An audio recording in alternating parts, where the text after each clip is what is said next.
Hello friends, आज के इस वीडियो में बात करेंगे मॉक्सिकाइंड सीबी किट टैबलेट के बारे में।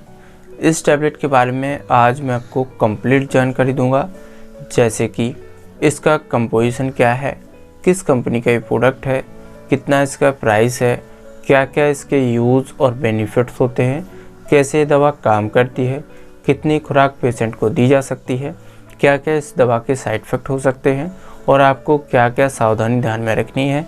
इन सारी बातों के बारे में आज की इस वीडियो में डिटेल में जानेंगे, तो वीडियो को पूरा ज़रूर देखें, तभी आपको इसके बारे में सब कुछ समझ में आएगा और इस दवा से होने वाले कई तरह के नुकसान से भी बच पाएंगे। मेरा नाम सेपाल कुमार है। यदि आप भी हेल्थ और मेडिसिन से रिलेटेड कोई भी जानकारी चाहते हैं तो आप हमारे चैनल को सब्सक्राइब करें, बेल आइकन को ज़रूर प्रेस करें ताकि लेटेस्ट वीडियो की नोटिफिकेशन सबसे पहले आप तक पहुंच सके। तो चलिए शुरू करते हैं।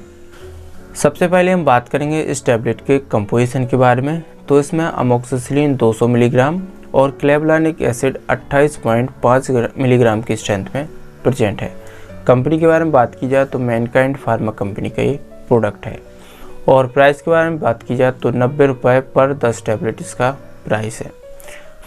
अब हम जानेंगे इस दवा के यूजेस और बेनिफिट्स के बारे में, कौन कौन सी समस्याओं के इलाज के लिए इस दवा का प्रयोग लिया जाता है। तो मॉक्सिकाइंड सीबी किट टैबलेट एक एंटीबायोटिक दवा है। इसका इस्तेमाल बैक्टीरियल इन्फेक्शन के इलाज के लिए किया जाता है और यह दवा स्पेशली बच्चों के लिए दी जाती है। यह कई प्रकार के इन्फेक्शंस को दूर करती है, जैसे कि नाक, कान, गले का इन्फेक्शन। अगर किसी व्यक्ति को नाक में किसी तरह का इन्फेक्शन होता है, कान में किसी तरह का इन्फेक्शन होता है, जैसे कान पकने लगते हैं, कान से पस आने लगती है, या गले में कोई इन्फेक्शन होता है, गले में खराश हो जाती है, खांसी आने लगती है, या निगलने में कोई दिक्कत होती है, टॉन्सिलाइटिस की समस्या होती है, तो इन सारी समस्याओं के इलाज के लिए इस दवा का प्रयोग लिया जा सकता है। नेक्स्ट है रेस्पिरेटरी ट्रैक्ट इन्फेक्शन। अगर किसी व्यक्ति को श्वास नली से संबंधित कोई इन्फेक्शन होता है, जैसे निमोनिया का इन्फेक्शन, ब्रोंकाइटिस का इन्फेक्शन या फेफड़ों से रिलेटेड और कोई अन्य इन्फेक्शन होता है, तो उसके इलाज के लिए भी इस दवा का प्रयोग लिया जा सकता है।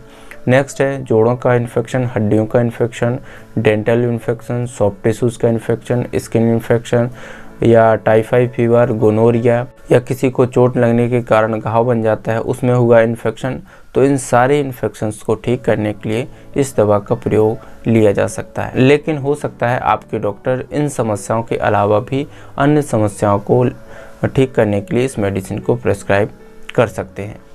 तो अभी आपने इसके यूजेस के बारे में जाना, अब हम बात करेंगे ये दवा कैसे काम करती है। तो इसमें जो अमोक्सिसिलिन है, अमोक्सिसिलिन पेनिसिलिन ग्रुप की एक एंटीबायोटिक दवा है। यह दवा बैक्टीरिया की सेल वॉल सिंथेसिस को रोकती है। बैक्टीरिया के ऊपर एक कवरिंग लेयर पाई जाती है जिसको कोशिका भित्ति या सेल वॉल बोलते हैं।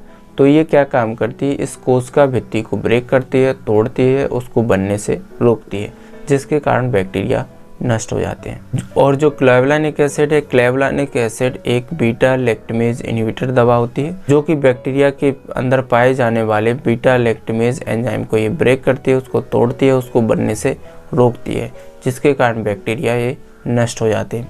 तो इस तरीके से क्लेवलानिक एसिड काम करती है।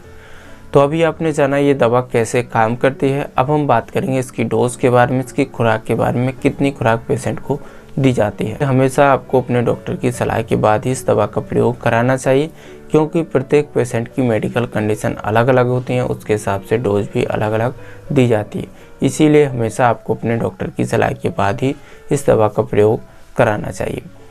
तो अभी आपने जाना इसकी डोज के बारे में। अब हम बात करेंगे इस दवा के साइड इफ़ेक्ट के बारे में। इस दवा को लेने के बाद क्या क्या साइड इफ़ेक्ट देखने को मिलेंगे। तो इस दवा को लेने के बाद कुछ कॉमन साइड इफ़ेक्ट देखने को मिल सकते हैं, जैसे कि मतली, उल्टी आना, दस्त लगना, चक्कर आना, सिर दर्द होना, गैस बनना, पेट में दर्द होना, पेट में ऐंठन होना या एलर्जी होना, या किसी व्यक्ति को स्किन पर रेशेस पड़ना, या किसी व्यक्ति को न्यूरोटॉक्सिसिटी की समस्या होना। इस प्रकार के साइड इफ़ेक्ट इस दवा से देखे जा सकते हैं। अब हम जानेंगे इसकी सावधानी के बारे में, आपको क्या क्या सावधानी ध्यान में रखनी है इसका इस्तेमाल करने से पहले।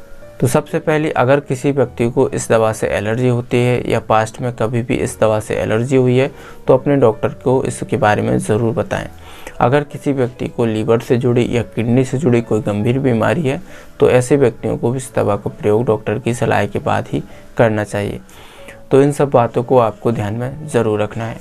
उम्मीद करता हूँ आपको इस वीडियो में सब कुछ समझ में आ गया होगा। अगर आपका कोई सवाल है या सुझाव है तो कमेंट में ज़रूर लिखें।